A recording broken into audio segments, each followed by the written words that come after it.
Greetings, true believers, and welcome to another astonishing episode of History of the Marvel Universe. This show is sponsored in part by Patreon supporters. If you would like to contribute and vote in monthly polls, you can head over to patreon.com/MariaMarvelite and sign up for as little as $1 per month. For this week's video, we're doing something a little different. If you are a regular viewer of this channel, you may have heard me refer to the Marvel Age of Heroes. This, in short, is the era which began with the public debut of the Fantastic Four. Superpowered humans, colorful criminals, and masked vigilantes became more and more common, and the world was introduced to the likes of Spider-Man, the X-Men, and the Avengers. This wasn't the first time that such things were seen on Earth. During the Second World War in the 1940s, colorful masked heroes fought at home and abroad.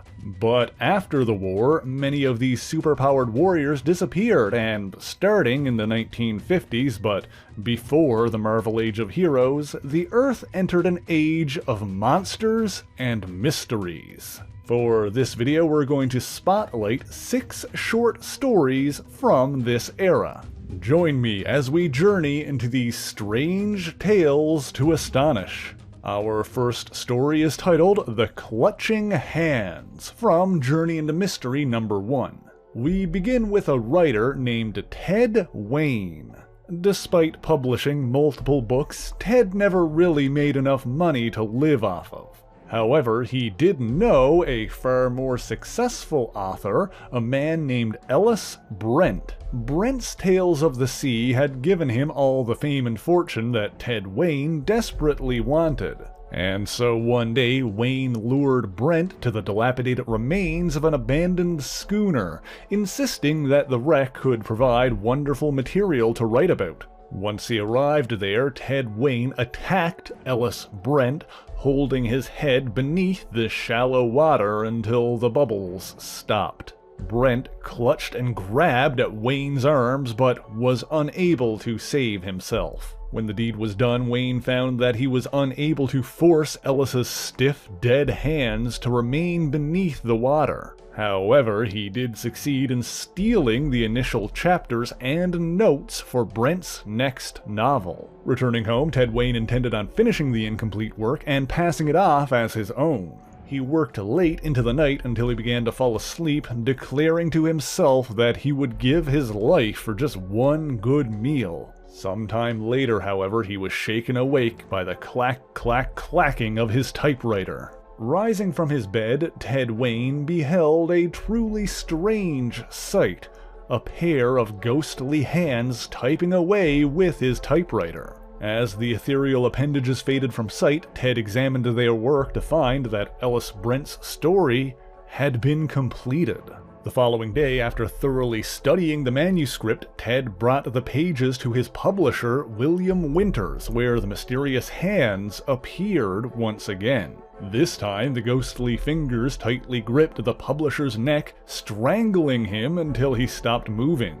When another man entered the office, Winters was dead, and Ted Wayne was blamed. A terrified Wayne ran, attempting to escape and hide from the police. However, as an officer passed by Ted's hiding spot, the ghostly hand appeared and tapped the cop's shoulder, causing him to turn around. Ted Wayne was arrested, and the police were convinced of his guilt. They tried to coerce him into signing a confession, but Wayne insisted that he was innocent. However, when Ted was alone in his cell, the hands appeared again and signed his name to the confession.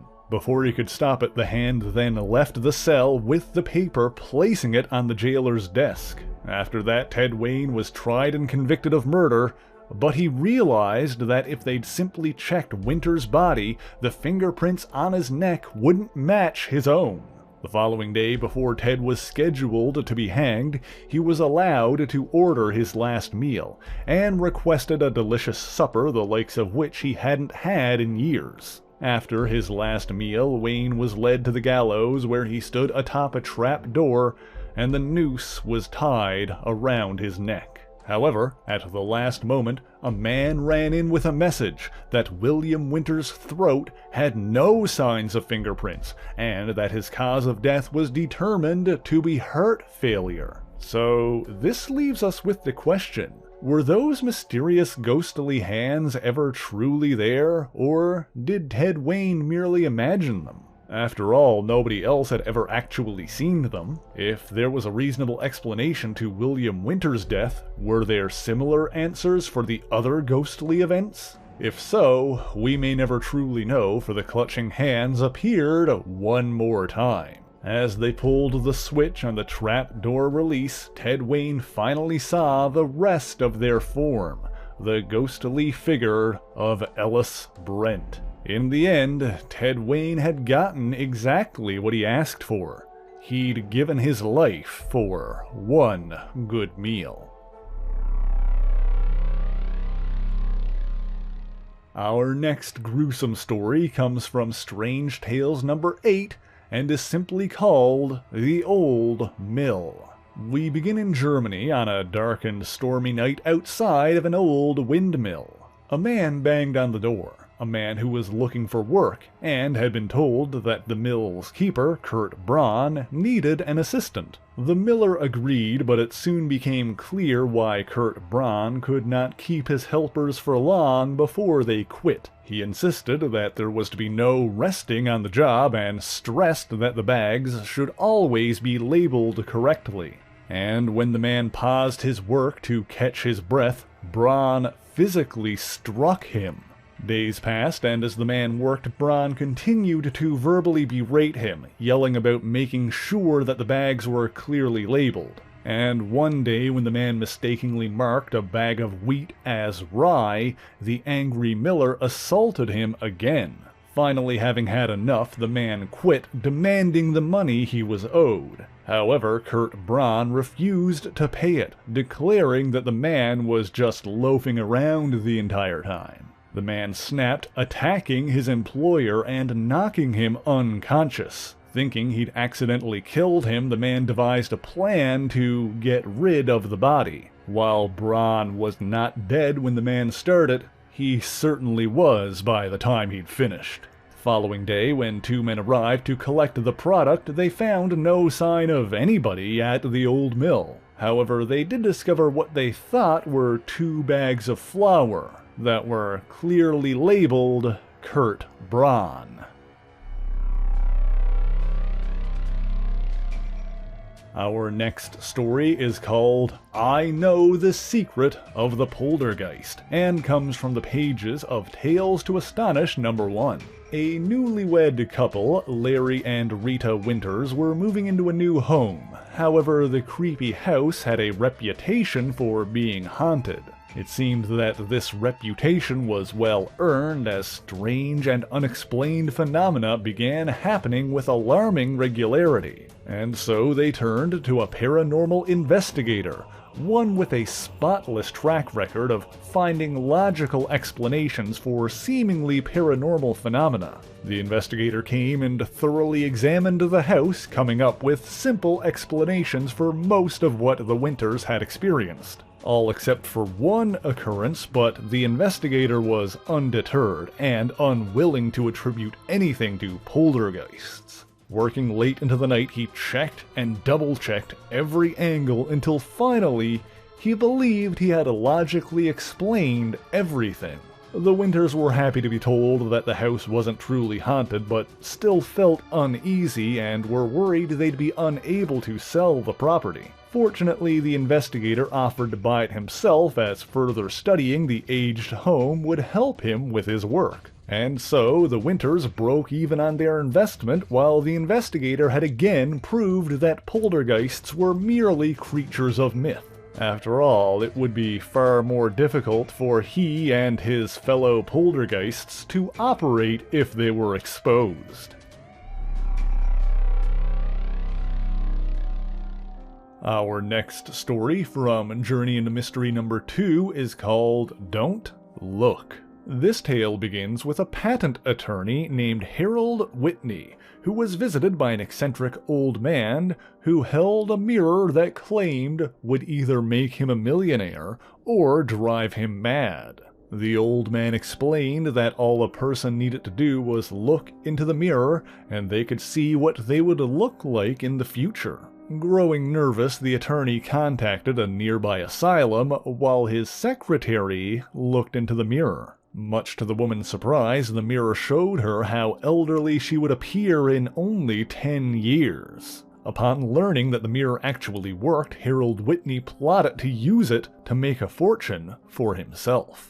However, when Whitney asked how the mirror was made, the eccentric man explained that he'd gotten it from an old man years prior. At that moment, men from the asylum arrived to retrieve the eccentric, explaining that he'd escaped from the facility 2 days before this. But while being taken away, the old man declared that Whitney would never be able to escape from him. Alone with the mirror, Harold Whitney decided to look into it himself and see what he would look like in 5 years. However, seeing who he would become chilled him to his very core. Staring back at him in the mirror was the face of the eccentric old man.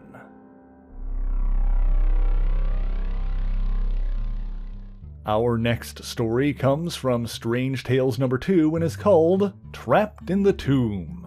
This story begins with a man named George Orris, who was visited by his friend and former college professor, Hiram Lapham. Lapham was going out of town for a time and wanted to leave George with his latest invention, a mysterious box. However, George did not have a good relationship with his wife Helen, and while she berated him, George fidgeted with the box. Suddenly, as a button was pressed on the box, George found himself transported elsewhere. Exploring his surroundings, he found scenic mountains and beautiful mermaids, a veritable utopia. After being there for an hour, George was drawn back home and found that while his spirit had made the journey, his body remained behind. George returned to his corporeal form just as Helen had finished her tirade. George continued to use the box and also started bringing it with him to work. During meetings at the office, George would leave his body behind to escape to tropical locales. And while using the box, people were able to see and interact with his spirit as if he were physically there. Ironically, his boss praised him for his attentiveness, leading to a promotion. As a result, he overheard his boss talking on the phone about stock market tips he'd gotten. Taking advantage of this, George used the box to travel quickly and take out a loan so he could invest as well. Playing it safe and cashing out when it was advantageous to do so, George made a small fortune and planned on starting his own business. However, some time later, Professor Lapham returned and retrieved his mysterious box. But George, it seems, had gotten too used to using the box during Helen's tirades. One day, he snapped at her for spending so much of his money and stormed off. But then, George had a sinister idea. If he had the box, he could murder his wife and then appear far enough away to have a perfect alibi. He slept on the idea, and the following day George went to see the professor. However, Professor Lapham had fallen ill after a heart attack and was not expected to live. When George asked to borrow the box, Lapham told him that he'd already lent it to someone else right before passing away. Furthermore, when he returned home, George discovered that Helen had come up with the same plan as he. George Orris was shot and killed by his own wife, who used the box to escape and create a perfect alibi.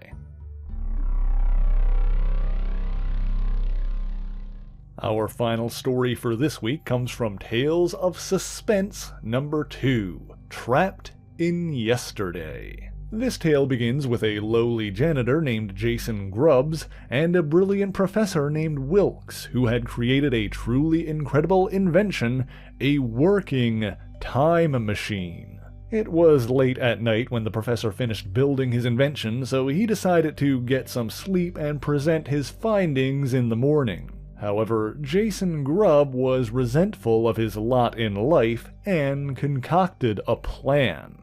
Gathering several electronic appliances from his home, Jason intended on taking them back in time to long before they were invented and receive riches and fame.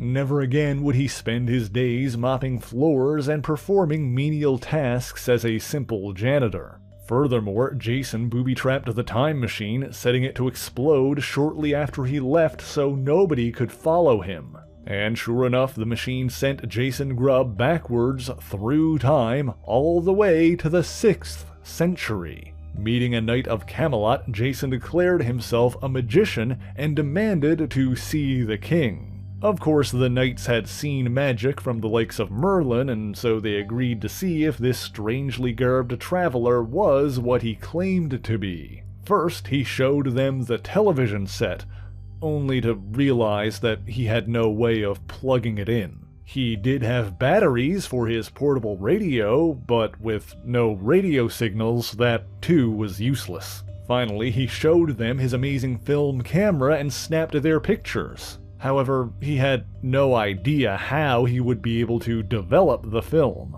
And so, with his plan ruined and no way to return home, Jason Grubb spent the rest of his days mopping floors and performing menial tasks as a simple vassal. So those were 6 strange stories from the Marvel Universe. Did you guess any of the endings? Which story did you like the best? Should I ever do this again? Let me know in the comments below.